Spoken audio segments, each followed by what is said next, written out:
أهلا بكم من جديد. في الأسبوع الخامس والعشرين من الدوري السوري لكرة القدم ضمن الاتحاد بشكل كبير إحراز اللقب بعد أن فاز اليوم الجمعة على جبلة بهدفين دون رد. وفي النتائج الأخرى فاز الجيش على أمية بهدفين لهدف واحد، واكتسح تشرين ضيفه النواعير ب5 أهداف لهدف، فيما خسر طليعة أمام الفتوة بهدف وحيد، وتعادل حطين مع الشرطة بهدف لمثله. مباراة الاتحاد وجبلة في الملخص التالي.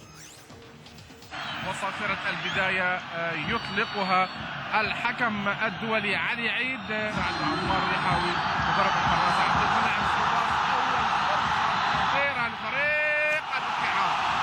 أنس الصاري لا يمكن أن يتجاوز أسامة حاج عمر في الفرصة السابقة والتي وقف لها دفاع جبلة ظنا منه على أنها حالة تسلل. هنا المحاولة من نبيل الشحمة وتمريرة أمامية لكنها تبعد في الوقت المناسب إلى خارج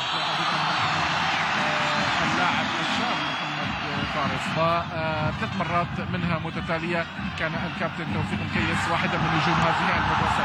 محمود آمنة وأنس الصاري يعجزان عن تجاوز حاجز أسامة حاج عمر.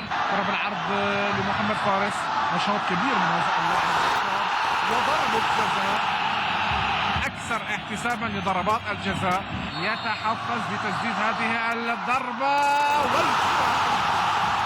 هدف أول للاتحاد ومنظر أكثر من رائع على المدرجات والاحتفال وابتهاج بهذا الهدف.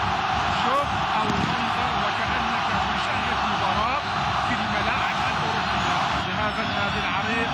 وعبد الفتاح يبحث الاتحاد عن استعادة الذكريات وضربة جزاء جاءت بعد حوالي 25 دقيقة من خلال المواجهة. الجزاء تنفذ عبد الفتاح الآغا وهدف ثاني لعبد الفتاح الآغا في الشوط الثاني.